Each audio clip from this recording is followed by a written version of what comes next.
आज की इस वीडियो में हम लोग डिस्कस करेंगे ऑर्डर 39 ऑफ सीपीसी 9008 जिसका टाइटल है temporary injection and interlocutory order. So title से क्लियर हो रहा है कि ये ऑर्डर बेसिकली दो सब्जेक्ट से डील करता है। फर्स्ट सब्जेक्ट जिससे डील करता है वो है temporary injection and second subject जिससे ये डील करता है वो है इंटरलोकेटरी ऑर्डर। टोटल 10 रूल्स हैं इस ऑर्डर के, जिसमें फर्स्ट 5 रूल जो है वो टेम्परेरी इंजेक्शन से डील करते हैं और लास्ट 5 रूल जो हैं वो इंटरलोकेटरी ऑर्डर से डील करते हैं। अब इन रूल को डिस्कस करने से पहले ज़रूरी है कि हमें ये दोनों कॉन्सेप्ट यानी कि टेम्परेरी इंजेक्शन और इंटरलोकेटरी का ऑर्डर का आइडिया हो कि बेसिकली हैं क्या, क्योंकि अगर तो हमें ये टर्म्स क्लियर नहीं होंगी तो हमारे लिए ऑर्डर को समझना भी मुश्किल ही है। सो हम लोग पहले इन टर्म्स को अंडरस्टैंड करेंगे, फिर हम लोग रूल्स की तरफ जाएंगे। तो जो पहली टर्म है वो है टेम्परेरी इंजेक्शन। अब टेम्परेरी इंजेक्शन क्या है? टेम्परेरी इंजेक्शन बेसिकली एक ऐसा स्टे ऑर्डर है जो कि कोर्ट ग्रांट करती है for the sake of a justice. इस ऑर्डर के तहत बेसिकली कोर्ट क्या करती है, कोर्ट एक पार्टी को रिस्ट्रेन कर देती है कि जब तक केस फाइनली तौर पर डिस्पोज ऑफ नहीं हो जाता तब तक, या जब तक कोई मज़ीद ऑर्डर पास नहीं करती तब तक आपने किसी फलां फंक्शन से बाज रहना है, आपने वो एक्ट परफॉर्म नहीं करना जिस एक्ट को परफॉर्म करने से रोकने के लिए इंजेक्शन की डिमांड कर रही है ग्रीव पार्टी। तो ये होता है टेम्परेरी इंजेक्शन। अब मैं आपको इसकी एग्जांपल देती हूँ तो फिर आपको ये बेहतर तौर से समझ आ जाएगा। टेम्परेरी इंजेक्शन मिसाल के तौर पर इस तरह इसको अंडरस्टैंड करते हैं कि दो पार्टीज़ हैं, मिस्टर ए और मिस्टर बी। दोनों पार्टी के दरमियान डिस्प्यूट है एक मकान के बारे में। मिस्टर ए कहते हैं कि ये हाउस मेरा है, ये हाउस, इस हाउस का ओनर मैं हूँ। मिस्टर बी कहते हैं कि नहीं, ये हाउस तो मेरा है, इसका ओनर तो मैं हूँ। अब कोर्ट के पास ये दोनों, और इस टाइम पोसेशन जो है वो मिस्टर बी के पास है इस प्रॉपर्टी की। अब मिस्टर ए को ये फेयर है कि भाई मैं अगर केस कर भी दूँ मिस्टर बी के अगेंस्ट तो हो सकता है केस में ट्रू ऑनर डिसाइड होने तक मिस्टर बी इस प्रॉपर्टी को बेच दें और अंडरग्राउंड हो जाएं, मुल्क से बाहर चले जाएं या फिर इलाका गैर में चले जाएं। तो वो उन्हें ख़तरा है कि भाई इस तरह तो मुझे लिटिगेशन करने का भी कोई फ़ायदा ना हुआ, मैं कानूनी एक्शन भी लूँ तो बाद में ये चले जाएँगे इसका डिसाइड होने से पहले, तो मेरी दाद रसी कैसे होगी? अब इस तरह के सिनेरियो में उन्हें जो कि फेयर है इस डिस्प्यूटेड प्रॉपर्टी के वेस्ट होने का, रॉन्गफुली एलिनेट होने का, वो कोर्ट में जाते हैं, कोर्ट को दरख्वास्त देते हैं ऑर्डर 39 रूल 1-2 की कि मुअज़्ज़ज़ अदालत मुझे मेरी दाद रसी करे। तो अब जब मिस्टर ए ये डिमांड करते हैं कि उन्हें इस बात का फ़ियर है कि during a pendency of a suit mister B के पास जो कि पोसेशन है इस प्रॉपर्टी की, इस हाउस की, तो वो इसको सेल कर देंगे, तो उन्हें लिटिगेशन का कोई फ़ायदा नहीं होगा, लिहाजा टेम्परेरी इंजेक्शन ग्रांट किया जाए और मिस्टर बी को रोका जाए,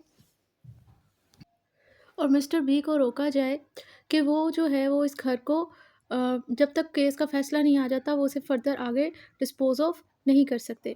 तो ये टेम्परेरी इंजेक्शन की एग्ज़ाम्पल थी। अब चलते हैं इंटरलोकेटरी ऑर्डर की तरफ कि इंटरलोकेटरी ऑर्डर क्या होता है और उसको भी एग्ज़ाम्पल के साथ समझते हैं, देन फिर हम लोग रूल स्टार्ट करेंगे।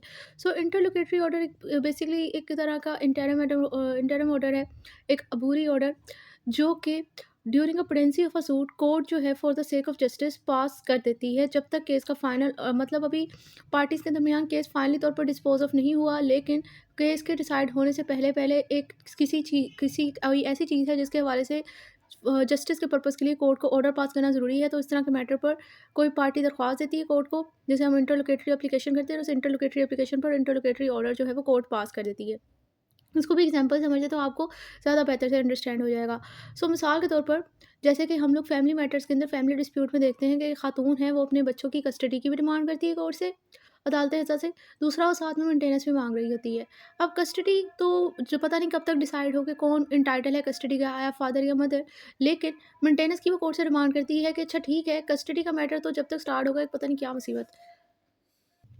हाँ, तो वो कोर्ट अदालत एज़ा से ये डिमांड करती है कि कस्टडी तो देखें जब तक आएगी, आप मुझे मेंटेनेंस तो अवॉर्ड करवाएँ ना। और वैसे भी section 9 of Muslim family law ordinance 1961 के तहत मेंटेनेंस जो है वो बच्चों की, उनकी ज़िम्मेदारी जो है उनके फादर पर होती है।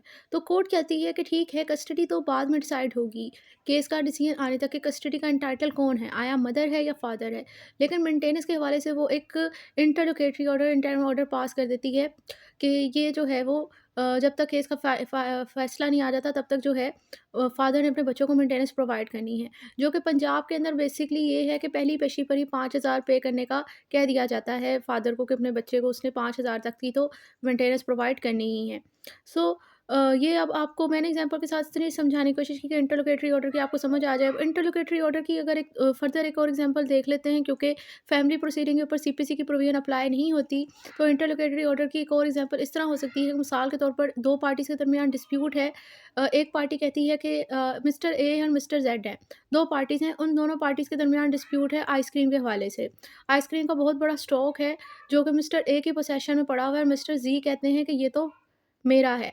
इनसे कहा जाए कि ये मुझे डिलीवर करें, क्योंकि मैं इनसे ना परचेज़ कर चुका हूँ 50,000 में। अब ये जितनी भी आइसक्रीम का स्टॉक इनके पास पड़ा हुआ है, ये इन्होंने मुझे देना है, क्योंकि ये मैं इसका एंटाइटल हूँ कि मैंने इनको पेमेंट कर दी है। मिस्टर ए कहते हैं कि इन्होंने मुझे पेमेंट नहीं की।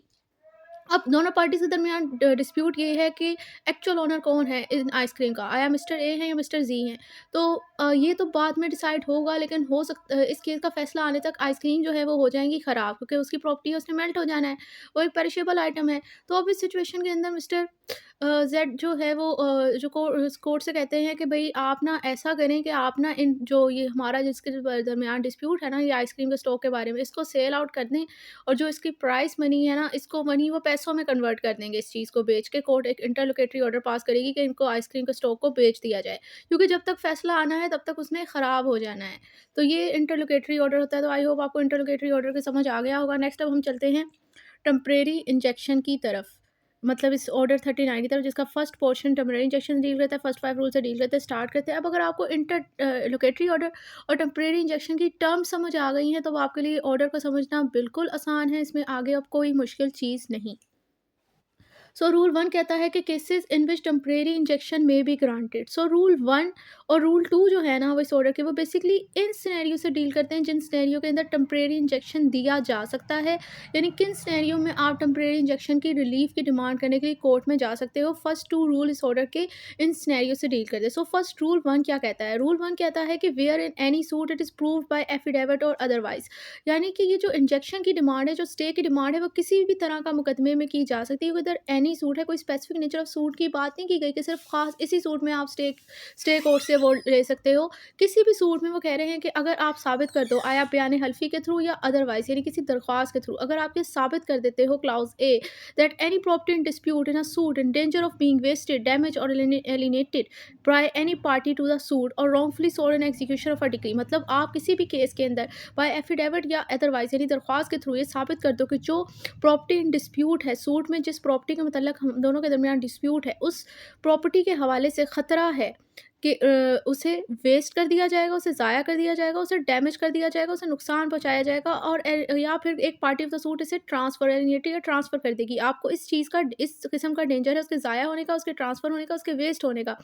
और during execution of a decree वो कहते हैं कि इसके रॉन्गफुली सोल्ड होने का हमें ये खतरा है। अगर तो आप ये चीज़ साबित कर देते हो, clause B that the defended threaten और अटेम्प्ट टू रिमूव और dispose of his property with a view to defraud his creditor, या आप ये कहते हो कि भाई जो डिफेंडेंट है ना, वो धमकी दे रहे हैं कि वो ना प्रॉपर्टी को डिस्पोज ऑफ कर देंगे ताकि वो क्रेडिटर के साथ फ्रॉड कर सकें, या फिर उनकी इंटेंशन ये है कि क्रेडिटर के साथ फ्रॉड करने के पर्पस के हवाले से वो इस प्रॉपर्टी को डिस्पोज ऑफ कर देंगे। आपको ये खतरा है। मिसाल इस क्लाउज बी को स्टैंडर्ड समझते हैं कि मिसाल के तौर पर एक पार्टी ने दूसरी पार्टी के पैसे देने हैं।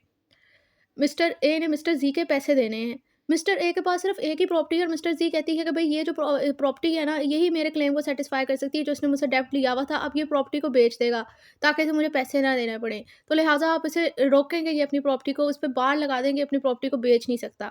तो यानी मिस्टर ए से उसे ये बात का खतरा है कि ये उसके डिफ़्रॉड करेगा उसके क्रेडिटर यानी मिस्टर ज़ी को अपनी इस प्रॉपर्टी को डिस्पोज़ ऑफ करके, जो कि मिस्टर ज़ेड के डेब्ट को सैटिस्फ़ाई करवा सकती है, जो कि मिस्टर ए ने मिस्टर ज़ी से लिया था। सो आई होप आपको अगर ये पॉइंट समझ आ गए। नेक्स्ट हो गए थे तो कोर्ट में by order grant a temporary injection to restrain such act or make such order other order for the purpose of staying and preventing the wasting damages alienation sale or removal or disposition of the property as a court thing fit.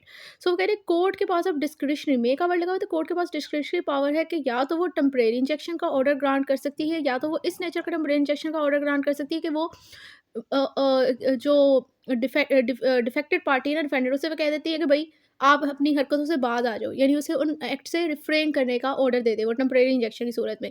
या फिर वो कोई दूसरा order pass कर दे जिसमें वो कहती है कि जिस प्रॉपर्टी पर खतरा है ना, उसके वेस्ट डैमेज और एलिनेट होने का, डिस्पोजिशन होने का, उसको वेस्टिंग डैमेजिंग और एलिनेशन को स्टे आउट कर दे, प्रिवेंट कर दे, कि मतलब वो उस ऑर्डर को प्रॉपर्टी में स्टे लगा दे कि इसके साथ ऐसा कोई अब एक्शन नहीं किया जा सकता।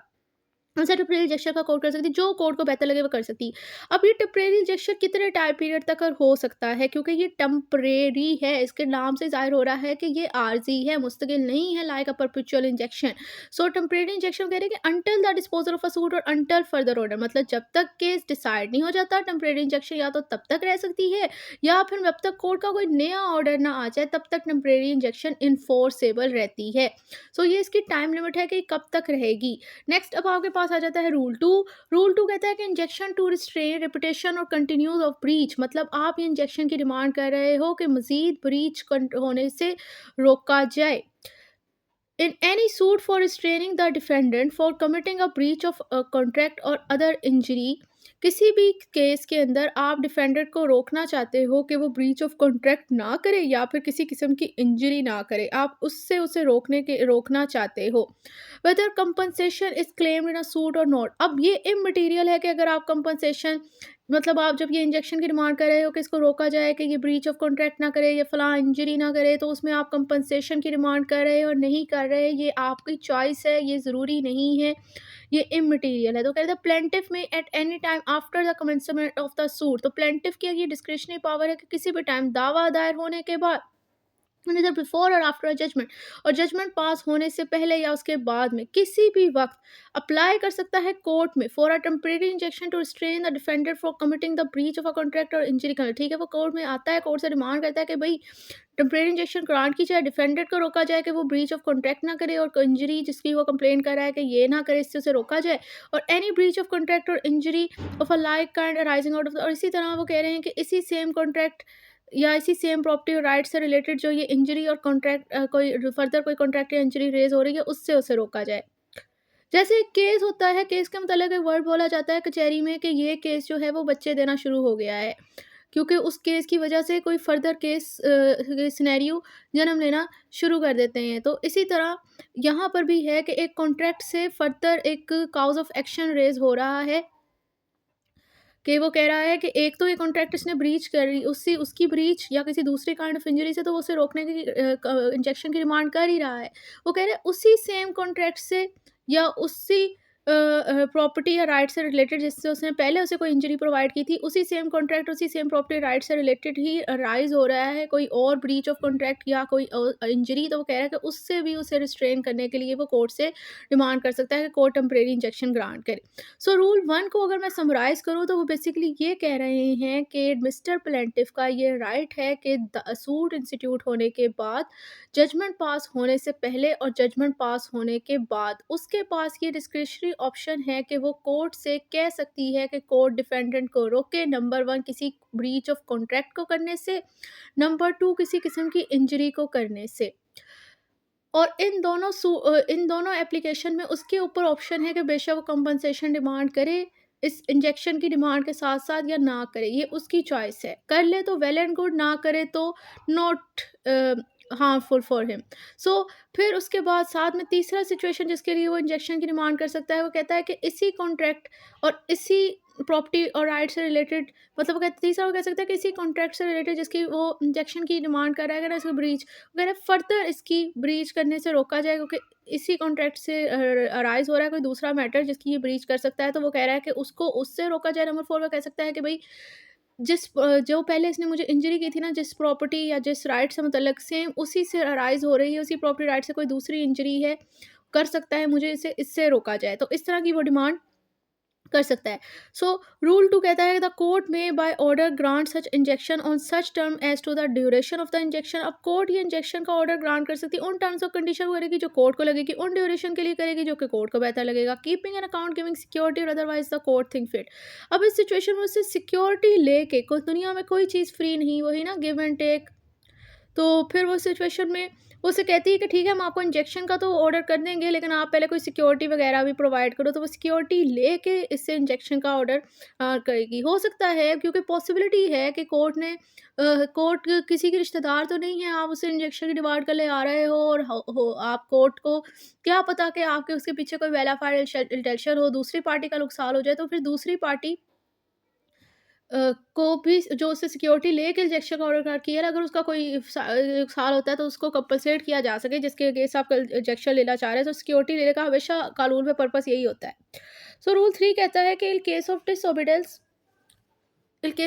डिसओबीडियंस और breach of any such terms, यानी जिन टर्म्स और कंडीशन पे कोर्ट ने इंजेक्शन ग्रांट किया था, आप उन टर्म्स की वायलेशन करते हो या डिसओबीडे करते हो इस इंजेक्शन के ऑर्डर को, तो कोर्ट जो है वो करेगी, इंजेक्शन ग्रांट करेगी, जिसमें वो कहेगी कि इस गिल्टी पर्सन की ना प्रॉपर्टी जिसने डिसओबीडियंस और ब्रीच की है अटैच कर ली जाए, और उसके अलावा ये ऑर्डर पास कर सकती है कि इस ऑर्डर को इस पर्सन को, गिल्टी पर्सन को डिटेल कर लिया जाए, जेल में से रखा जाए, इसका टाइम लिमिट 6 महीने से ज़्यादा नहीं होगा। अब ये 6 महीने का टाइम पीरियड कब भी हो सकता है, किस सिचुएशन में, unless in the meantime the court direct his release. So वो कह रहे हैं कि अगर 6 महीने मैक्सिमम है, हालांकि 6 महीने से ज़्यादा इस सिचुएशन में हो नहीं सकता, लेकिन अगर कोर्ट चाहे तो वो उसी 6 महीने के टाइम पीरियड में अगर उसे रिलीज कर दे, तो कोर्ट का ऑप्शन है। अब आप ये नहीं कह सकते कि भाई नहीं 6 महीने तक इसे रखे, कोर्ट अगर चाहे तो उसे मेल टाइम में रिलीज कर दे, तो फिर 6 महीने से कम भी इसका टाइम पीरियड हो सकता है।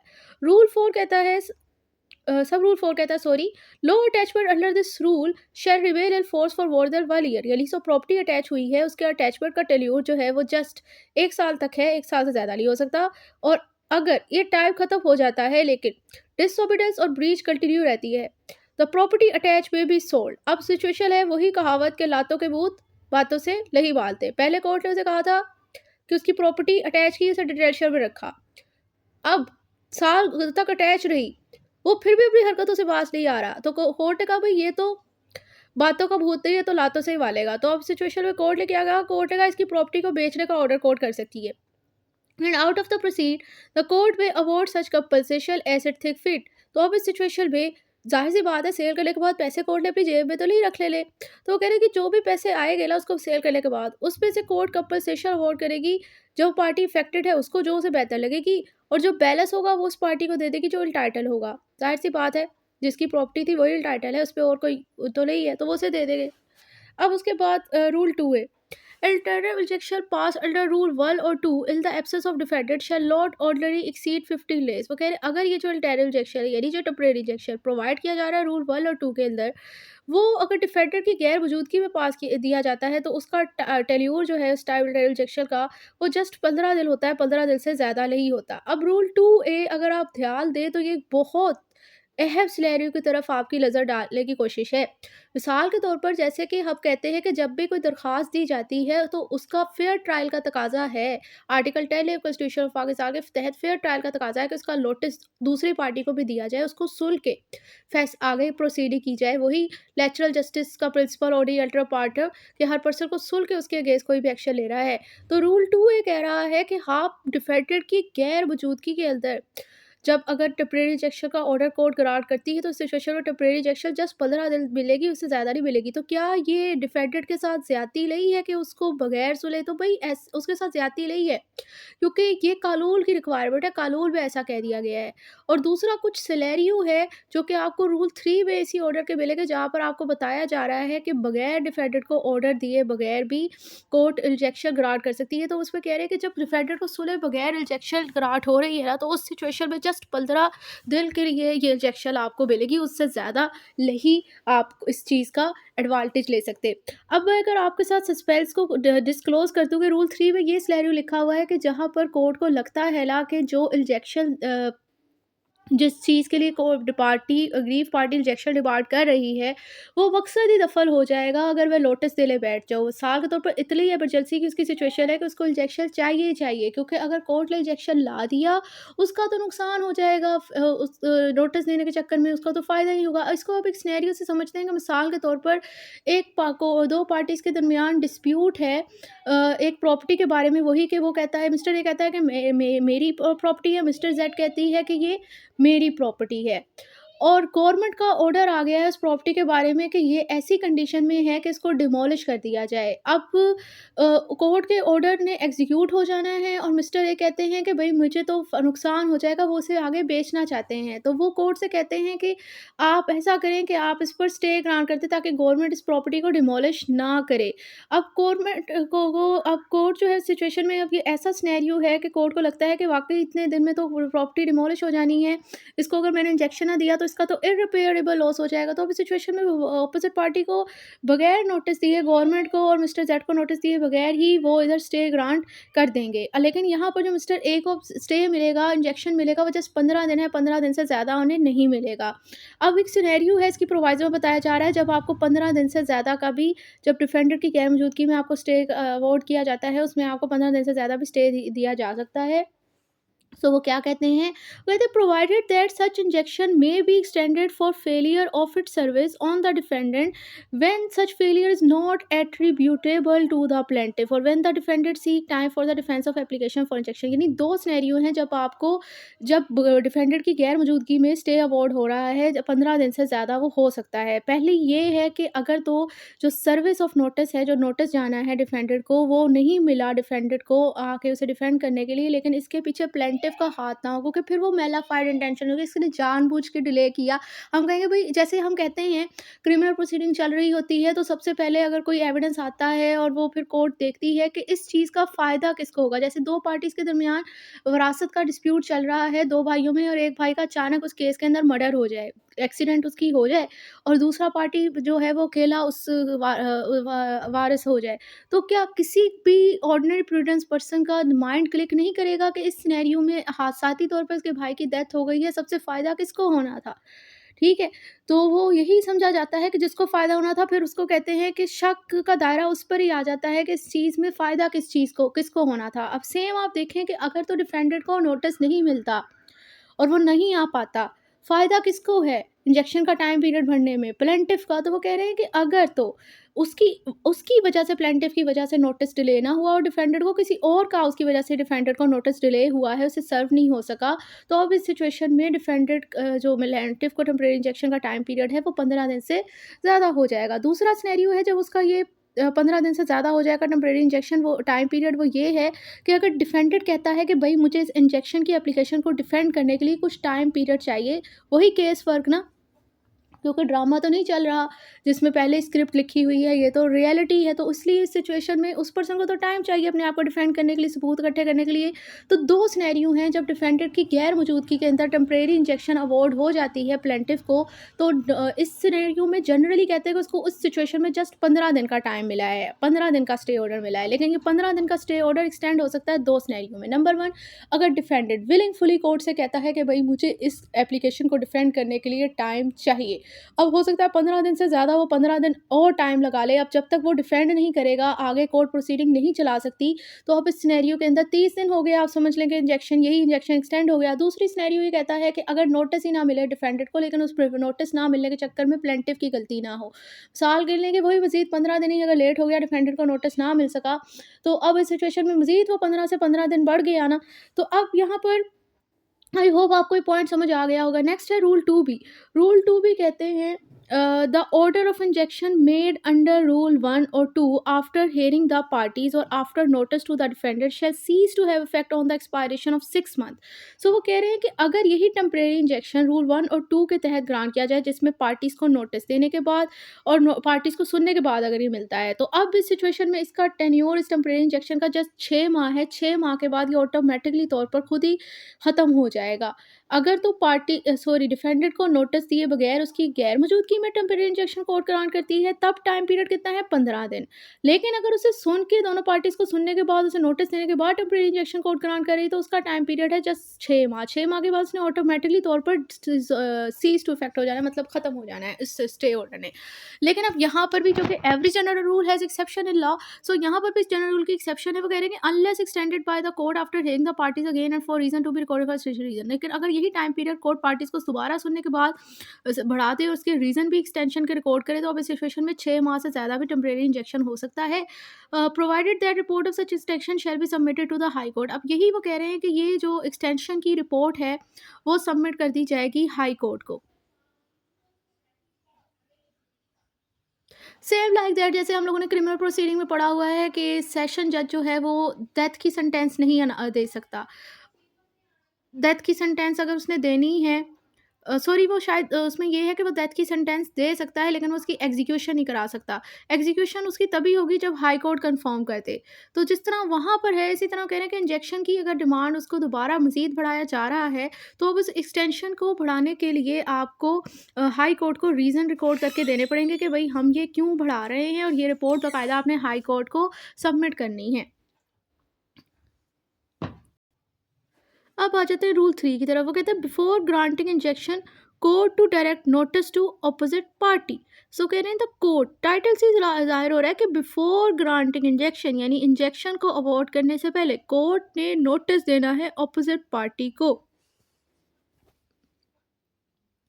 सो वो कह रहे हैं कि the court shall in all cases before granting an injection direct notice of a application for the same to be given to the opposite party. वो कह रहे हैं कि तमाम केसेस में इंजेक्शन को अवॉर्ड करने से पहले कोर्ट पर ऑब्लिगेशन है, क्योंकि शेल का वर्ड यूज़ हुआ है, कि उसने नोटिस देना है इस इंजेक्शन की एप्लीकेशन का ऑपोजिट पार्टी को जिसके अगेंस्ट प्लेंटिफ डिमांड कर रहा है कि भाई मुझे इसके एक्शन के अगेंस्ट इंजेक्शन अवॉर्ड करवाया जाए। तो उसी पार्टी को पहले उसने इस एप्लीकेशन का नोटिस देना है कि क्या मैं इसे इंजेक्शन अवॉर्ड कर दूं। उसे सुन के ही वो देगी ना। तो वो कह रहे हैं provided that except in a case of a sale, provided that except in the case of a. अब नेक्स्ट जो है वो इस जनरल रूल की एक्सेप्शन बताई हुई है, और आगे उस एक्सेप्शन की भी एक सेक्शन है। तो ये ना ज़रा कंफ्यूज हो जाने वाली सिचुएशन है। इसको अब आप यहाँ से लेकर यहाँ तक हाईलाइट करें, यानी जहाँ एक कोमा स्टार्ट हो, एक कोमा डिस्क्लोज़ हो रहा है तो ये एक सेंटेंस ही, पर ये सेंटेंस इस कोमा की वजह से ये ना इससे ज़रा पार्ट ये अलग है। सो ये जनरल रूल ये था कि जब इंजेक्शन की एप्लीकेशन को कोर्ट ने डिसाइड करना है, इंजेक्शन अवॉर्ड करना है, तो पहले उसने अपोजिट पार्टी को जिसके अगेंस्ट इंजेक्शन की डिमांड की गई है उसको उसका नोटिस भी देना है।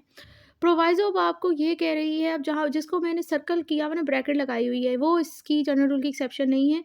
ये जो है, जो मैंने हाइलाइट की है, वो इसकी आगे एक्सेप्शन की एक्सेप्शन है। तो एक्सेप्शन क्या कहती है? एक्सेप्शन ये कहती है कि कब पार्टी ने नोटिस नहीं देना अपोजिट पार्टी को इंजेक्शन ग्रांट करने से पहले। ये मैंने वैसे आपको पहले ही डिस्कस कर दी थी, लेकिन इधर दोबारा कर देते हैं क्योंकि रूल में तो आप भाई कहते प्रोवाइडेड दैट द कोर्ट में where it appear to the object of a granting injection would be defeated by the delayed dispense for such notice। वो कह रहे हैं अगर तो कोर्ट को लगता है कि इंजेक्शन को ग्रांट करने का जो ऑब्जेक्ट है वो डिले हो जाएगा अगर तो मैं नोटिस देने बैठी ना, कोर्ट कहती है अगर तो मैं नोटिस देने बैठी तो ऑब्जेक्ट है इंजेक्शन का वही दफन हो जाएगा डिले की वजह से, तो अब इस सिचुएशन में वो डिस्पेंस कर सकती है नोटिस की रिक्वायरमेंट को, नोटिस नहीं देती।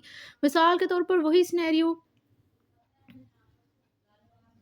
जैसे कि मेरे ख्याल से हम लोगों ने आइसक्रीम की एग्जांपल डिस्कस की थी, तो उसी को अगर आप अपने दोबारा माइंड में ले आएँ कि वही सिनेरियो है।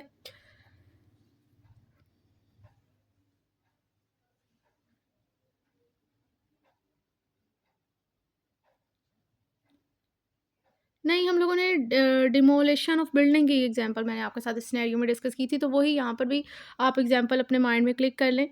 अब आ जाती है कि इस एक्सेप्शन की भी एक एक्सेप्शन है कि किन सिनेरियो में फिक्स है, हार्ड एंड फास्ट रूल है कि उन केसेस के अंदर तो कोर्ट ने नोटिस देना ही है इंजेक्शन को अवॉर्ड करने से पहले।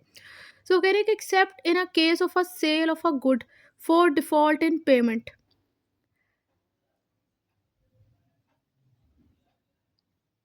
मतलब आपने पेमेंट वगैरह नहीं की तो सेल ऑफ गुड करने से पहले आपको नोटिस दिया जाएगा।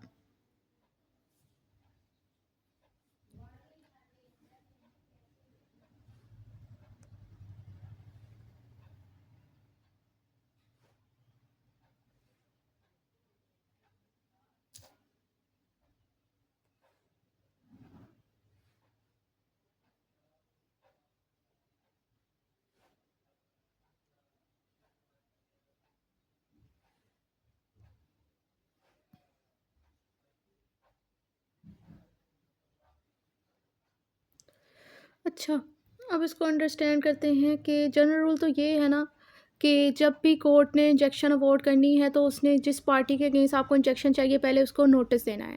प्रोवाइज़ो ये कहती है इस जनरल रूल की एक्सेप्शन ये है कि जब आपको कोर्ट को लगता है कि जो इंजेक्शन देने का पर्पस है वही डिफ़ीट हो जाएगा, डिले हो जाएगा अगर मैं नोटिस देने बैठ जाऊँ, तो इस सिचुएशन में वो नोटिस की रिक्वायरमेंट को डिस्पेंस कर देती है। इसकी वही एग्जांपल जो डिमोलिशन ऑफ बिल्डिंग की मैंने आपके साथ शेयर की थी, वो आप अपने माइंड में क्लिक कर लेंगे, वही यहाँ पर भी कोट होगी। फिर नेक्स्ट एक्सेप्शन की आगे एक्सेप्शन है कि किन सिनेरियो के अंदर नोटिस देना ही देना है ऑपोजिट पार्टी को, किन केसेस के अंदर नोटिस देना ही देना है इंजेक्शन ग्रांट करने से पहले। तो अब यहाँ पर आप ये जो मैंने हाईलाइट किया है ना, इसको ये अब ये इस एक्सेप्शन की एक्सेप्शन है। तो ये एक्सेप्शन ये कहती है, इसमें 3 केसेस बताए हुए हैं जिनके अंदर आपने नोटिस देना है इंजेक्शन को वोट करने से पहले। सो वो कह रहे हैं कि except in a case of a sale of a good for default in payment at the stipulated time of a debt in respect of which the goods were pledged with any bank। सो यहाँ पर 2 scenario बताए गए हैं। Number 1 ये कि आपने कोई payment करनी है किसी चीज़ के हवाले से, गुड्स के हवाले से आपने पेमेंट करनी थी किसी फ़लाँ स्टिपुलेटेड टाइम यानी कि फ़िक्स टाइम पीरियड में। आपने उस टाइम पीरियड के अंदर वो पेमेंट नहीं की। तो अब इस आपके डिफ़ॉल्ट ऑफ पेमेंट के ग्राउंड पे इन गुड्स को सेल करना अगर चाहते भी हैं तो उसको सेल करने के लिए पहले आपको नोटिस देना पड़ेगा। दूसरा सिनेरियो ये है कि आपने बैंक से कोई डेब्ट लिया है अपनी गुड्स को प्लेज करके। प्लेज होता ही बेसिकली मूवेबल प्रॉपर्टी पे है। ये ऑपोजिट है, कंट्रास्ट होता है मॉर्गेज के। प्लेज ऑपोजिट है मॉर्गेज के। मॉर्गेज होता है इमूवेबल प्रॉपर्टी पे और प्लेज होता है मूवेबल प्रॉपर्टी पे। सेम लाइक वही फंक्शन है लेकिन दोनों का कि आपको कोई डेप्ट चाहिए, आप अपनी प्रॉपर्टी ना गिरवी रख के लोन वगैरह ले लिया।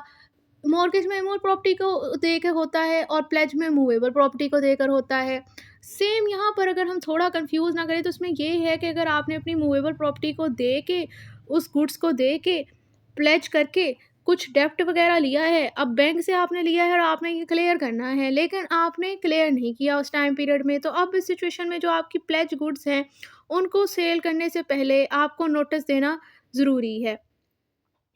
अब प्लेज वाली सिचुएशन में प्लेजर जो होता है वो होता है प्रिंसिपल डेब्टर, जिसने अपनी गुड्स को प्लेज किया होता है, और प्लेजी होता है जिससे आपने लोन लिया होता है, जैसे आप क्रेडिटर कह सकते हैं, जो इस इधर सेक्शन में, सॉरी, रूल में बैंक है। नंबर 3 सिचुएशन जहाँ पर नोटिस देना ज़रूरी होगा ना, where the injection is to be granted against government और गवर्नमेंट सर्वेंट और such other any authority, such statutory authority, board और corporation set up established by the government. अगर तो आपकी इंजेक्शन की डिमांड है कि इंजेक्शन आपको अवॉर्ड करवाया जाए आया गवर्नमेंट के अगेंस्ट, गवर्नमेंट के सर्वेंट के अगेंस्ट, या किसी स्टैट्यूटरी अथॉरिटी की तरफ से अगेंस्ट, या किसी बोर्ड और कॉर्पोरेशन के अगेंस्ट जो कि गवर्नमेंट की तरफ से इस्टेब्लिश हुआ है, तो अब इन सिचुएशन के अंदर भी आपको उन्हें नोटिस पहले देना पड़ेगा। साथ ही इसकी भी एक्सेप्शन है कि किस सिचुएशन में गवर्नमेंट वाले केसेस के अंदर भी आपको नोटिस देने की जरूरत नहीं होती इंजेक्शन लेने से पहले। वो कह रहे हैं in any case not involving the ejectment of any person for demolition of any premises. मतलब गवर्नमेंट का ऑर्डर है जिसमें वो ऑर्डर दे रही है किसी परमिसेस को डिमोलिश करने का, किसी बंदे को निकालने का ऑर्डर दे रही है। अब इस सिनेरियो में अगर आपको इंजेक्शन चाहिए तो अब यहाँ पर बेसिकली बगैर इंजेक्शन आपको मिल सकता है, बगैर गवर्नमेंट को नोटिस दिए बगैर। सो आई होप आपको ये समझ आ गया होगा। नेक्स्ट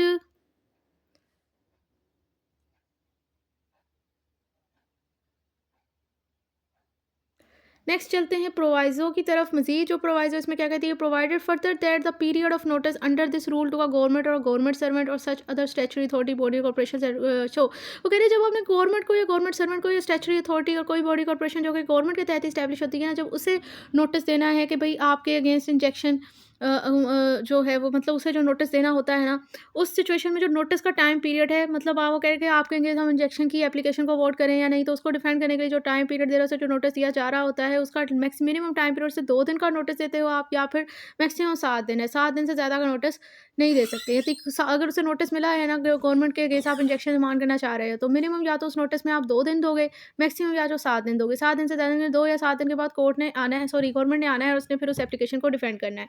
नेक्स्ट आ जाते हैं रूल 4 की तरफ। रूल 4 कहता है कि order for injunction may be discharge varied और सेटिसाइड। सो वो कह रहे हैं कि जो इंजेक्शन का ऑर्डर कोर्ट ने पास किया है ना, ये इस ऑर्डर के साथ 3 सिनेरियो हो सकते हैं। या तो इसे डिस्चार्ज किया जा सकता है, या इसे सेटिसाइड कर दिया जा सकता है, या फिर इसे वेरिड किया जा सकता है। अब ये तीनों टर्म्स जो हैं वो डिफरेंट है। वेरिड का मतलब होता है कि इसमें थोड़ी सी चेंजेस की जा सकती हैं। सेटिसाइड का हो सकता है उसे बिल्कुल ही सिरे से ख़त्म कर सकती है कोर्ट। डिस्चार्ज का मतलब ये है कि कोर्ट हो सकता है कि इंजेक्शन उसने 3 या 4 पार्टीज़ के अगेंस्ट किया हो, तो जिसमें से किसी एक को वो डिस्चार्ज कर दे, कि किसी एक पार्टी के अगेंस्ट वो कह दे कि इसकी हद तक ये इंजेक्शन अब एंटरटेनेबल नहीं रहा। सो अब नेक्स्ट वो कहते हैं कि रूल 4 क्या कहता है, वो कह रहे हैं कि any order for injunction may be discharge very satisfied by the court on application made thereto by any party dissatisfied with such order. वो कह रहे हैं सो जो भी पार्टी इस इंजेक्शन की ऑर्डर से डिससैटिस्फाई है ना, वो कोर्ट में एक दरख्वास्त देगी, और कोर्ट की ये डिस्क्रिशनरी पावर है कि कोर्ट जो है वो, क्योंकि मे का वर्ड लिखा हुआ है, तो कोर्ट इस दरख्वास्त के ऊपर बेसिकली इस ऑर्डर के साथ क्या कर सकती है, तो उसमें इसको चेंज कर सकती है, वेरिड कर सकती है, उसे सेटिस्फाइड कर सकती है, उसे डिस्चार्ज कर सकती है। तीनों टर्म्स क्या है मैंने आपके साथ पहले ही एक्सप्लेन कर ली। अब यहाँ पर एक क्वेश्चन रेज होता है कि अगर तो इंजेक्शन का ऑर्डर आ जाता है किसी पार्टी के अगेंस्ट, तो उसके पास इसके अगेंस्ट क्या क्या रेमेडी हैं। तो इसके पास सीपीसी के तहत ऐसे डिससेटिस्फाई पार्टी के पास बेसिकली दो रेमेडी हैं। एक रेमेडी तो हमने रूल 4 में पढ़ ली कि वो दरख्वास्त लिखकर देगा कोर्ट को कि कोर्ट इसे डिससेटिस्फाई करे, सॉरी कोर्ट इसे चेंज कर दे, डिस्चार्ज कर दे और सेटिस्फाइड कर दे। एक तो रेमेडी उसके पास ये है। दूसरी रेमेडी उसके पास है ऑर्डर 43 के रूल 1 के तहत, क्योंकि ये जो इंजेक्शन का ऑर्डर रूल 1 और 2 के तहत पास होता है ना, ये बेसिकली एक अपीलेबल ऑर्डर है। ये एक्सप्रेसिवली तौर पर लॉ में ऑर्डर 43 के रूल 1 में बता दिया गया है और I think so clause R है। अब आपके पास ये तो आपको पता चल गया कि इंजेक्शन के ऑर्डर से अगर कोई डिससेटिस्फाइड है तो उसके पास दो रेमेडी हैं। अब अगेन यहाँ पर एक क्वेश्चन रेज होता है कि अगर जो कोर्ट ने रूल 4 के तहत कोई ऑर्डर पास किया जिसमें वो पार्टी डिससेटिस्फाई थी ऑर्डर से, और कोर्ट ने उसके ऑर्डर को कोर्ट ने उसकी एप्लीकेशन को रिजेक्ट कर दिया, इंटरटेन नहीं किया, तो क्या अब वो या एक पार्टी को डिस्चार्ज कर दिया और बाकी को नहीं किया, तो जो पार्टी डिस्चार्ज नहीं हुई अगर वो इससे एग्रीव्ड हैं तो उनके पास क्या रेमेडी है। तो उनके पास ये रेमेडी है कि वो भी ऑर्डर 43 के रूल 1 के क्लाउज आर के तहत इस ऑर्डर के अगेंस्ट अपील करेंगे, क्योंकि वहाँ पर एक्सप्रेसिवली तौर पर पास बता दिया गया है कि ऑर्डर 39 के रूल 4 के तहत जो ऑर्डर पास होता है उस वो भी एक अपीलेबल ऑर्डर है।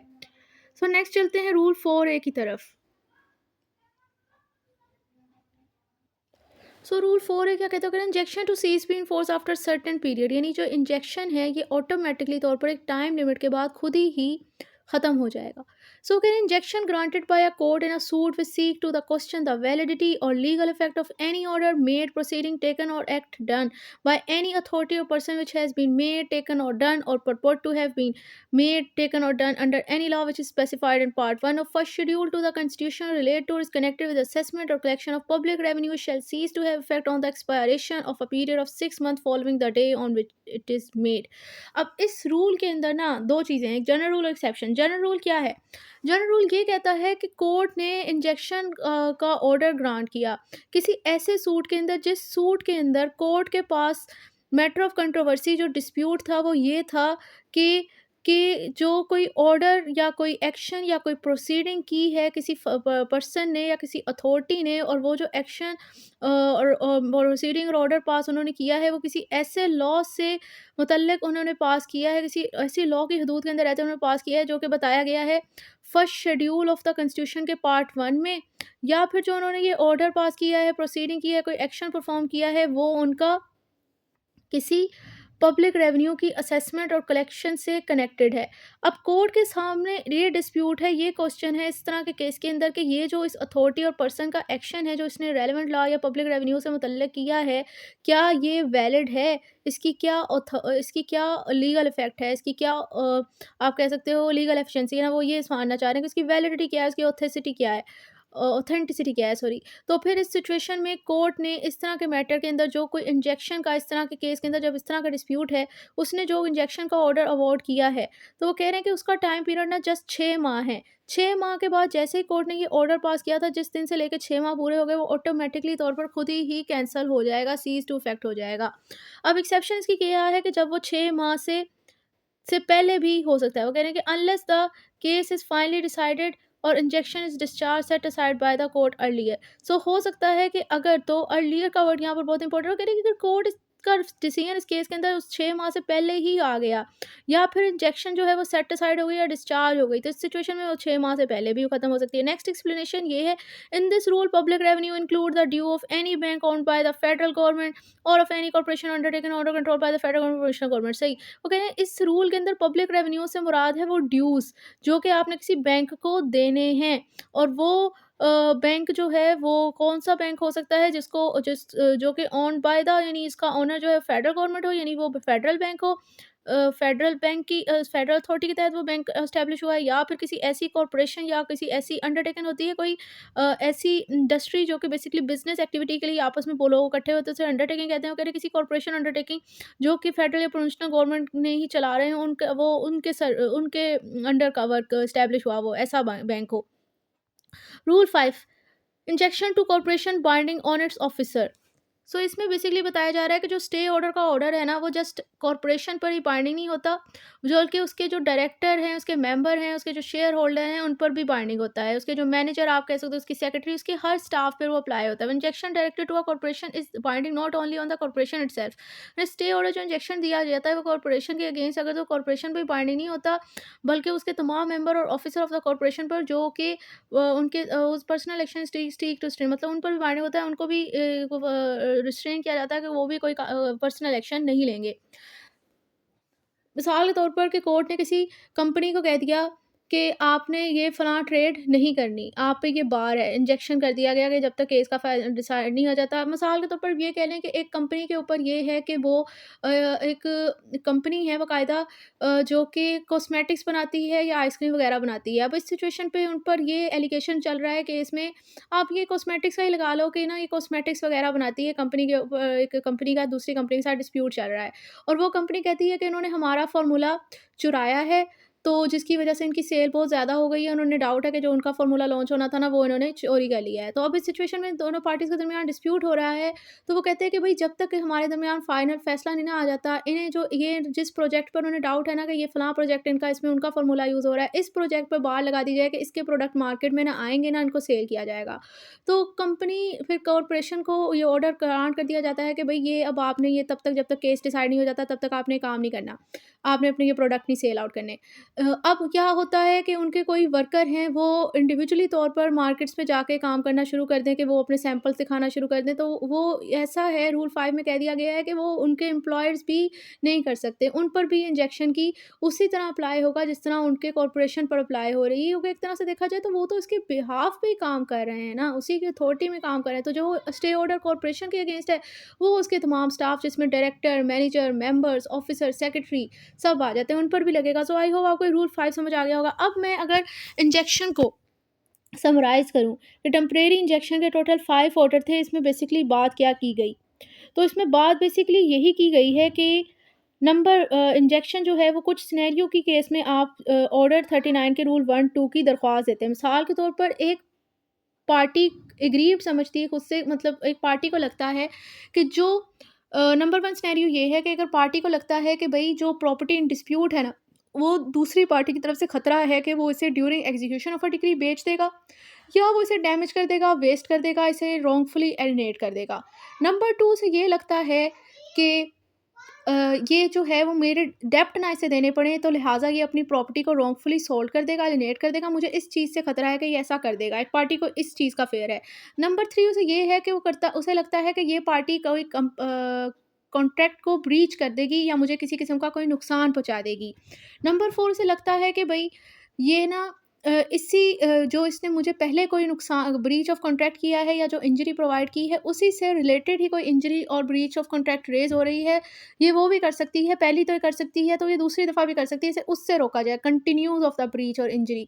तो इस चीज़ का अगर उसे फ़ेयर है, तो अब इस सिचुएशन में वो पार्टी ऑर्डर 39 के रूल 1, 2 की दरख्वास्त देती है कोर्ट को, और अदालत-ए-क़ज़ा से डिमांड करती है कि इस पार्टी को ऐसा करने से रोका जाए, इस टेम्परेरी इंजेक्शन अवॉर्ड किया जाए मेरे फ़ेवर में।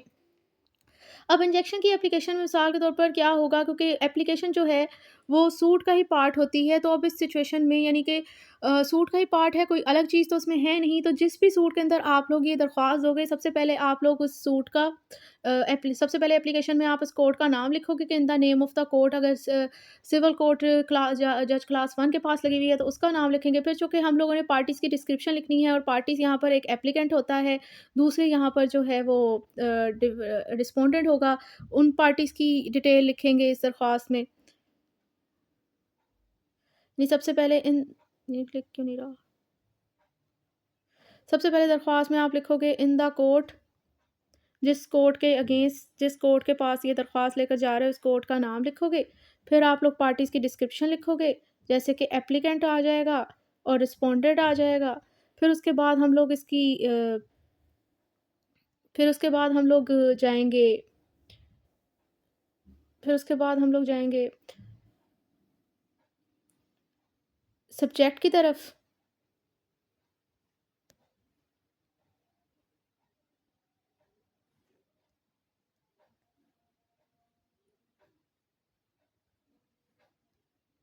फिर उसी दरख्वास्त में हम लोग ये आई थिंक सो टाइपिंग की कोई मिस्टेक हो रही है, लिखा नहीं जा रहा, तो मैं ना आपको ओरली ही बता देती हूँ। सो सबसे पहले अगर आपने दरख्वास्त लिखनी है ना, तो सबसे पहले आप लोगों ने, चूँकि ये सूट का ही पार्ट है, तो हम लोग पहले उसको जिस कोर्ट में ये केस चल रहा है, उसी कोर्ट का नाम लिखेंगे सबसे पहले इस दरख्वास्त में। फिर हम लोगों ने चूँकि पार्टीज़ की डिस्क्रिप्शन लिखनी है, पार्टीज़ यहाँ पर एप्लीकेंट रिस्पोंडेंट हैं, उनकी डिटेल लिखेंगे।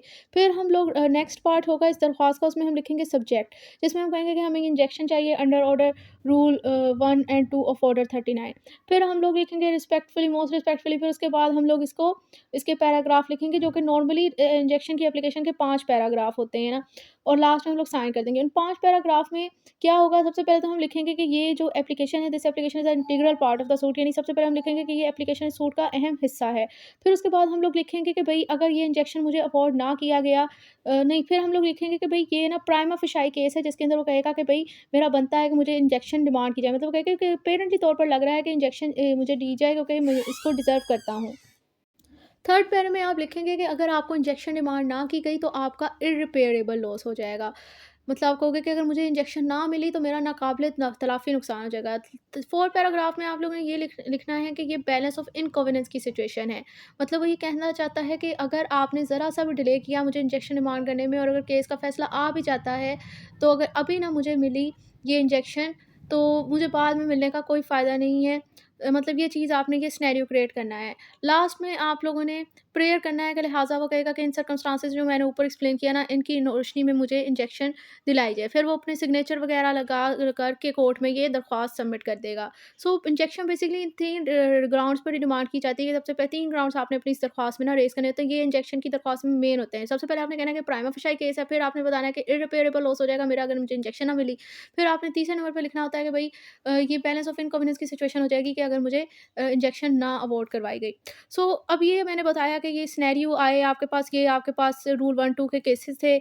अब इसमें आपको जब ये फेयर हुआ, ये 4 सिनेरियो आए, तो फिर आप लोगों ने कोर्ट में ऑर्डर 39 रूल 1-2 के तहत इंजेक्शन की दरख्वास्त दी। इंजेक्शन की दरख्वास्त किस तरह लिखनी है, वो भी हम लोगों ने एक्सप्लेन कर लिया, जो कि यहाँ पर टाइप नहीं हो रहा है, लिखा नहीं जा रहा, ब्रश में कोई मसला आ रहा है, इसकी वजह से मैंने आपको ओरली ही बता दिया। मगर अब आपकी दरख्वास्त जब आपने लिखी, तो अब दरख्वास्त लिखने के बाद वही फेयर ट्रायल का क्राइटेरिया है कि दूसरी पार्टी को सुन के कोर्ट ने आगे प्रोसीडिंग स्टार्ट करनी है। Article 10 of constitution of Pakistan, fair trial her party का राइट है जब भी उसके अगेंस्ट कोई सिविल और क्रिमिनल लायबिलिटी को आप लोगों ने डिसाइड करना हो। अब ये एक तरह से देखा जाए तो सिविल लायबिलिटी है कि आया इसे इंजेक्शन इसके अगेंस्ट दिया, अब जाना भी चाहिए, नहीं देना चाहिए। तो अभी सिचुएशन में कोर्ट ने एप्लीकेशन मिलने के बाद वही काम करना है कि उसने नोटिस देना है। तो अब जब दरख्वास्त आ जाती है कोर्ट के पास, तो कोर्ट बेसिकली 2 काम कर सकता है, या तो वो नोटिस देता है या वो नोटिस नहीं देता। नोटिस नहीं देता जब उसे लगता है कि वाक़ई सिचुएशन ऐसी है कि अगर ज़रा-सा भी डिले हुआ ना इंजेक्शन मिलने में, तो फ़ायदा ही नहीं रहना इंजेक्शन देने का। तो अब इस सिचुएशन में वो बगैर नोटिस दिए इंजेक्शन अवॉर्ड कर देगा प्लेंटिफ को डिफेंडेड के अगेंस्ट, लेकिन इस सिनेरियो के अंदर वो जस्ट 15 दिन के लिए इंजेक्शन देता है। आपको स्टे करने का टाइम देता है, उससे ज़्यादा नहीं देता। अब नेक्स्ट अगर अब नेक्स्ट ये 15 दिन 2 सिनेरियो के अंदर बढ़ सकते हैं। मिसाल के तौर पर अगर तो वो डिमांड कर ले डिफेंडेड कि मुझे डिफेंड करने के लिए थोड़ा टाइम पीरियड चाहिए, और नंबर 2 अगर ये होता है कि उसे नोटिस ही ना मिले, सर्विस ऑफ नोटिस डिफेंडेड को ना मिले आने के लिए, और ये गलती इसमें पीछे प्लेंटिफ की ना हो इस डिफ़ॉल्ट एंड सर्विस में, तो अब इस सिचुएशन में 15 दिन जो है वो ज़रा एक्सटेंड हो सकते हैं 15 दिन से। दूसरा सिनेरियो जो इस एप्लीकेशन पे कोर्ट करेगा वो होगा नोटिस देने का, यानी कोर्ट जो है वो रूल 3 के तहत इसी ऑर्डर के नोटिस भेजेगा अपोज़िट पार्टी को, उन्हें सुनेगा, और फिर उनको सुनने के बाद जो है वो डिसाइड करेगा कि क्या करना है। और अब इस सिचुएशन में जब सुनने के बाद अब वो जो इंजेक्शन डिमांड करता है वो 6 माह है, 6 माह से ज़्यादा इंजेक्शन नहीं मिलता। लेकिन 6 माह से टाइम पीरियड आपका बढ़ सकता है, अगर कोर्ट बढ़ाना चाहे तो फिर वो जब बढ़ाएगा तो उसके लिए उसे हाई कोर्ट को रिपोर्ट वगैरह बतानी पड़ती है कि हमने इंजेक्शन का टाइम पीरियड बढ़ा दिया है। अब जब ये इंजेक्शन आ जाती है, तो अब इस इंजेक्शन के ऑर्डर के अगेंस्ट भी दरख्वास्त दी जा सकती है, क्योंकि इस यानी अब नेक्स्ट सिनेरियो ये आ जाता है कि ये इंजेक्शन का जो ऑर्डर आ गया है इसके अगेंस्ट क्या रेमेडीज़ है, क्योंकि कोई पार्टी जिसके अगेंस्ट इंजेक्शन अवॉर्ड किया गया, क्या उसके पास कोई रेमेडी नहीं। जिस तरह अग्रीव पार्टी के पास रेमेडी थी वो इंजेक्शन क्लेम कर सकता था, तो जिसके अगेंस्ट इंजेक्शन अवॉर्ड कर दी गई है, क्या उसके पास कोई रेमेडी नहीं है? उसके पास भी रेमेडी है। वो ऑर्डर 39 के रूल 4 के तहत एक तो दरख्वास्त देता है कि इस इंजेक्शन के ऑर्डर को सेट असाइड करवाया जाए, डिस्चार्ज अवॉइड किया जाए, या फिर वो ऑर्डर 43 के रूल 1 के तहत इस ऑर्डर के अगेंस्ट अपील कर सकता है। उसके पास ये रेमेडी होती है। नेक्स्ट फिर हम लोगों ने डिस्कस किया इस इंजेक्शन में कि कॉर्पोरेशन के ऊपर भी अगर इंजेक्शन का ऑर्डर उसके अगेंस्ट आए, तो वो उसके तमाम मेंबर्स वगैरह पर एप्लीकेबल होता है। अब चलते हैं last part of this order, जो कि डील करता है इंटरलोकेटरी ऑर्डर से। लास्ट 5 रूल इस पोर्शन से डील करते हैं। इंटरलोकेटरी ऑर्डर क्या होता है मैंने आपको लेक्चर के स्टार्ट में ही बता दिया था। अब यहाँ पर जो इसके लास्ट 5 रूल जो इस पोर्शन से डील करते हैं इंटरलोकेटरी ऑर्डर, इसमें से रूल 6, 7 और 9 और 10 बेसिकली वो सिनेरियो बता रहे हैं जिन सिनेरियो में कोर्ट इंटरलोकेटरी ऑर्डर पास कर सकता है। और जो रूल 8 है वो इसका इस बात से डील करता है कि इंटरलोकेटरी को ऑर्डर को पास करने से पहले कोर्ट के ऊपर भी एक फॉर्मेलिटी है, प्रीरिक्विजिट, एक कंडीशन प्रेसिडेंट आप कह सकते हो, सॉरी ये पार्टीज़ के ऊपर है कि एक रिक्वायरमेंट जो है वो इंटरलोकेटरी ऑर्डर पास करने से पहले पूरी होने की ज़रूरत होती है, वो रूल 8 में बताई हुई है। सो अगर आपको अब ये जो जितना इसका रूल ऑर्डर रह गया है ना, जितना पोर्शन, ये तो आसान सा है कि इसमें कोई ऐसी मुश्किल चीज़ बताई ही नहीं गई, तो इसको समझते हैं। तो कह रहे हैं रूल 6 कहता है power to order interim sale, ठीक है? यानी अगर कोर्ट सेल करने का जो ऑर्डर पास कर देती है during pendency of a suit, वो भी एक इंटरलोकेटरी ऑर्डर है। ये रूल 6 में बता दिया गया। वो कह रहे हैं द कोर्ट में on the application of any party the suit की किसी भी पार्टी की दरख्वास्त पर कोर्ट की डिस्क्रिशनरी पावर है कि वो ऑर्डर ऑर्डर कर सकती है the sale by any person named in such order and in such manner and on such term as it think fit of any movable property being the subject matter of such suit or attach before judgment in such suit which is subject to speedy and natural decay or which for any other just and sufficient cause it may be desirable to have sold at once। So basically यहाँ पर ये बताया जा रहा है rule 6 के अंदर कि किसी भी पार्टी ऑफ द सूट की दरख्वास्त पर कोर्ट की डिस्क्रिशनरी पावर है कि वो ये ऑर्डर पास कर सकती है कि किसी प्रॉपर्टी को सेल करने का ऑर्डर दे सकती है। वो प्रॉपर्टी क्या हो सकती है? वो प्रॉपर्टी हो सकती है नंबर 1 तो कोई भी मूवेबल प्रॉपर्टी जो कि सूट का सब्जेक्ट मैटर है। इसकी नंबर 1 तो ये कि वो प्रॉपर्टी जो कि subject matter of the suit है, मूवेबल प्रॉपर्टी है। एक तो इस प्रॉपर्टी की सेल करने का ऑर्डर पास कर सकती है कोर्ट। दूसरा ये कि वो प्रॉपर्टी जो कि subject matter of the suit है, मूवेबल प्रॉपर्टी है, लेकिन जो कि पहले ही अटैच हो चुकी है जजमेंट आने से पहले। और अटैच बिफोर जजमेंट इन सूट किस ऑर्डर के तहत हम पढ़कर आए हैं? ऑर्डर 38 के तहत। सो वो बेसिकली कह रहे हैं कि अगर तो वो subject matter of the suit है, मूवेबल प्रॉपर्टी और अटैच हो गई है पहले ही सूट में, तो उसकी भी सेल करने का कोर्ट ऑर्डर पास कर सकती है नंबर 2। नंबर और ये प्रॉपर्टी इनकी जो सेल होने का ऑर्डर पास किया जा रहा है वो बेसिकली क्यों पास किया जाता है? क्योंकि किन ग्राउंड्स की बेस पे किया जाता है? क्योंकि वो कहते हैं कि ये ना, वो ज़्यादा हाइलाइट नहीं हो गया, क्योंकि ये कोर्ट को ये कहा जाता है।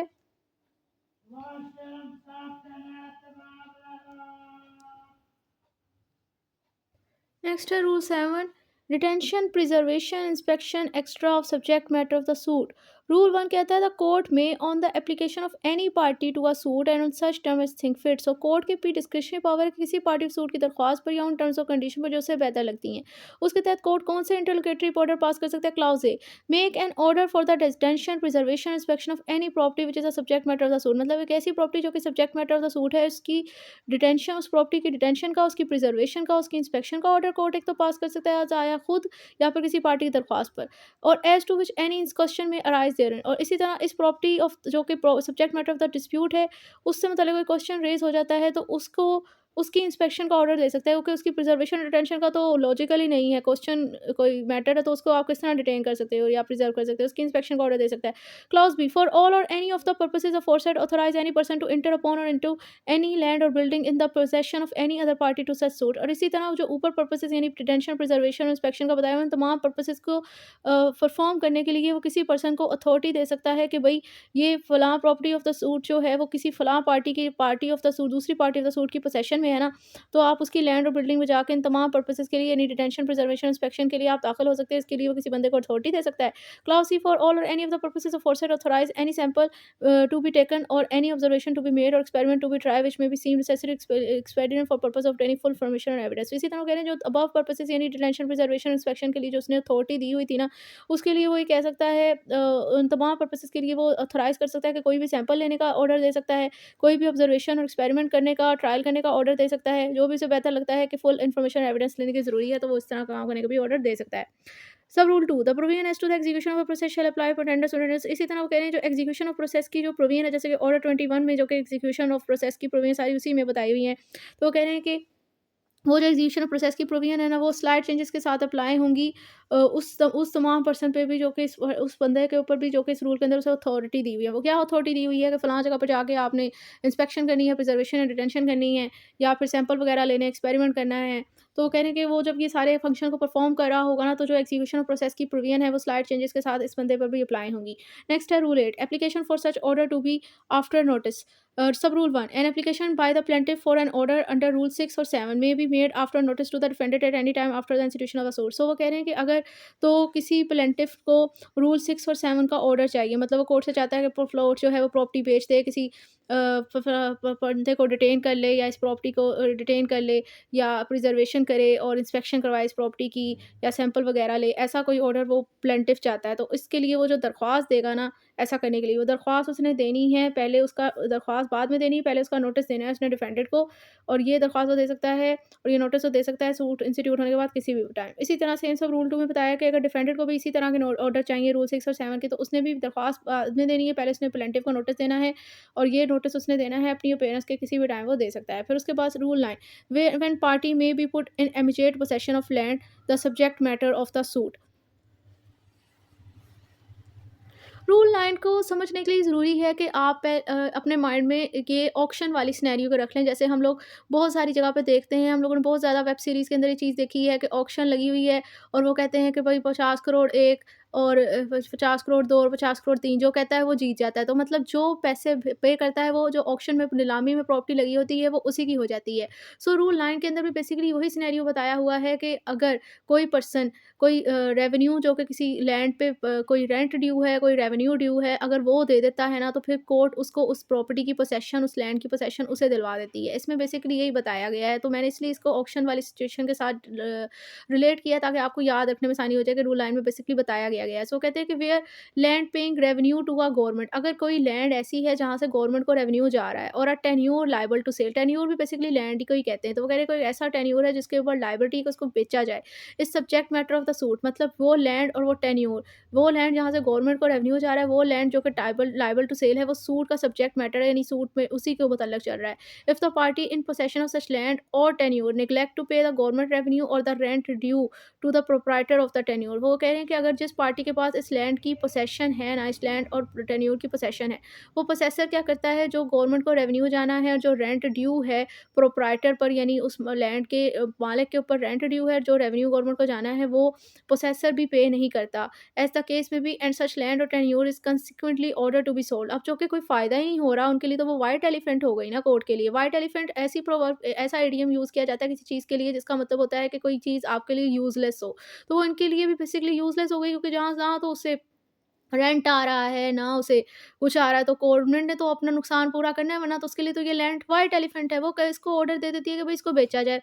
Any other party to the suit claiming to have an interest in such land or tenure, और हो सकता है कोई दूसरी पार्टी जो सूट है उसका इसी लैंड के अंदर जहाँ से रेवेन्यू नहीं जा रहा आपको, कोर्ट गवर्नमेंट को ना रेंट जा रहा है ड्यू, उसका उस इसी तरह के उसी लैंड के अंदर किसी दूसरी पार्टी का इंटरेस्ट है, तो वो पेमेंट कर देता है इस ड्यू रेंट और रेवेन्यू की सेल होने से पहले पहले, and previously to sale and with or without security at the description of the court. अब कोर्ट उसे कहती है कि भाई सिक्योरिटी जमा करवाओ या ना करवाओ, तो वो कोर्ट की डिस्क्रिप्शन है, वो उसमें भी अगर सिक्योरिटी डिमांड करे वो भी दे देता है।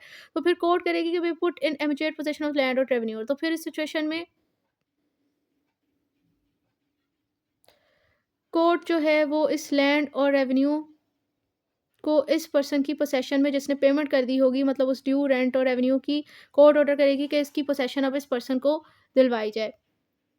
And the court in its decree may award against the defaulter the amount so paid with interest thereon at such rate as the court think fit। अब कहने कोर्ट डिक्री भी कर सकती है इस पर्सन के फेवर में जिसने ये ड्यू रेंट और रेवेन्यू पे किया है, कि इसके फेवर में डिक्री कर देती है कि जो भी डिफॉल्टर ऑफ पेमेंट थे, मतलब जिन्होंने करनी थी, जो प्रोसेसर ने करनी थी, वो कहेंगे कि उनको भी ऑर्डर कर सकती है उनके अगेंस्ट कि भाई ये जो अमाउंट इसने पे किया है ना, वो आपने पे करनी है और विद इंटरेस्ट पे करनी है उस रेट पर जो कि गवर्नमेंट डिसाइड करे, और may charge the amounts of paid with interest thereon at such rate as the court order and any adjustment of account which may be directed in decree pass in the suit। और इसके अलावा ये order भी पास कर सकती है कि वो कह रहे कि ये पेमेंट जो उसने की है वो प्लस साथ में इंटरेस्ट, और जो अकाउंट की एडजस्टमेंट का कोर्ट ने ऑर्डर दिया है कि इसके वो उस अकाउंट की एडजस्टमेंट का ऑर्डर भी करने को कह सकती है साथ में, मतलब ये कोर्ट अब इस सिचुएशन में ऑर्डर पास करेगी। रूल 10 कहता है deposit of money extra in court, वगैरह where the subject matter of the suit is a money or some other thing capable of delivery, यानी सब्जेक्ट मैटर ऑफ सूट पैसे हैं या कोई ऐसी चीज़ जिसे डिलीवर किया जा सकता है, जैसे movable property, and any party thereto admit that he hold such money or other thing as a trustee for another party, और कोई दूसरी पार्टी ये एडमिशन करती है कि भाई मेरे पास ये पैसे और ये प्रॉपर्टी मेरे पास है, लेकिन मेरे पास ये प्रॉपर्टी एक ट्रस्टी की कैपेसिटी में है, यानी मैं इस बेनिफिशियरी के इंटरेस्ट के लिए इस प्रॉपर्टी को सिक्योर कर रहा हूँ, और that it belong or is due to another party, जबकि ये एक्चुअली इस पार्टी से बिलोंग करती है, इसकी है। कोर्ट फिर इस पर्सन को ऑर्डर करती है, इसी ट्रस्टी को ये ऑर्डर करती है कि या तो मे का वर्ड है वो उसे दो तरह का ऑर्डर कर सकती है, या तो उसे कहेगी कि या तो आप ये प्रॉपर्टी मुझे कोर्ट में डिलीवर कर दें और या फिर वो कोर्ट में दे दें, या फिर वो कहता है लास्ट नेम पार्टी, मतलब जिससे वो बिलोंग करती है ना, जिसका वो जो एक्चुअल जिसका मालिक है, वो उसे कहती है कि नहीं आप या तो उसी को डिलीवर कर दें विद और विदाउट सिक्योरिटी। अब ये डिलीवरी कोर्ट में डिपॉजिट करते हुए उसको डिलीवर करते हुए उससे सिक्योरिटी भी डिमांड कर सकती है कोर्ट, या फिर नहीं भी मांग सकती है, it's description of a court subject to the further direction of the court. अब ये सारे ऑर्डर जो है वो कोर्ट की further direction of the court के साथ पास किए जाएंगे, मतलब हो सकता है कोर्ट कोई और भी उसे डायरेक्शन देते तो वो भी इसके साथ अटैच हो जाएगी। सो ये रूल 10 था। अब इंटरलोकेटरी ऑर्डर को अगर समराइज करें तो इसमें सिंपल हमें बताया गया है कि लास्ट 5 रूल हैं, जिसमें मैंने आपको बताया कि इंटरलोकेटरी ऑर्डर में सबसे पहला इंटरलोकेटरी ऑर्डर रूल 6 के तहत कोर्ट ये कह सकती है कि कोई प्रॉपर्टी जो कि subject matter of the suit है और वो पेरिशेबल आइटम है, तो कोर्ट उस किसी पार्टी की दरख्वास्त पर उसको सेल करने का ऑर्डर दे सकती है। रूल 7 में कोर्ट को लगता है कि भई जो property subject matter of the suit है उसकी डिटेंशन, प्रिजर्वेशन, इंस्पेक्शन कराना ज़रूरी है, तो कोर्ट इसका ऑर्डर दे सकती है। इसी तरह कोर्ट को लगता है कि भई यही जो property subject matter of the dispute है, इसकी उसके हवाले से, इसकी इंस्पेक्शन करने के हवाले से किसी पार्टी को वो अथॉरिटी दे सकती है कि जाके प्रिजर्वेशन, डिटेंशन, इंस्पेक्शन करने के हवाले से इस अथॉरिटी इस उस लैंड और बिल्डिंग पर आप जा सकते हो इस प्रॉपर्टी के।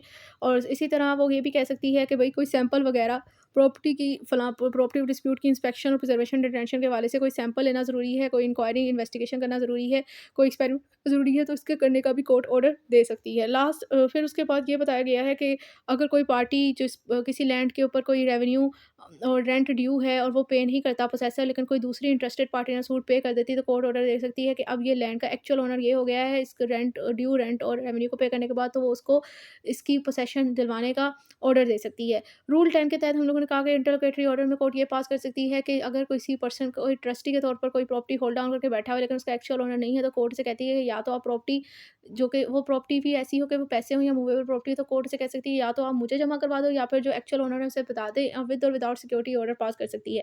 अब ये जो इंटरलोकेटरी ऑर्डर किसी पार्टी को चाहिए तो उसके लिए ज़ाहिर सी बात है उसने दरख्वास्त देनी है, लेकिन दरख्वास्त देने से पहले उसे जिस पार्टी के अगेंस्ट चाहिए उसको पहले से नोटिस भी देना पड़ेगा, ये रूल 8 बताता है। सो आई होप ये इंटरलोकेटरी ऑर्डर भी आपको क्लियर हो गया होगा। इसी के साथ हमारा ऑर्डर 39 कंप्लीट हो गया।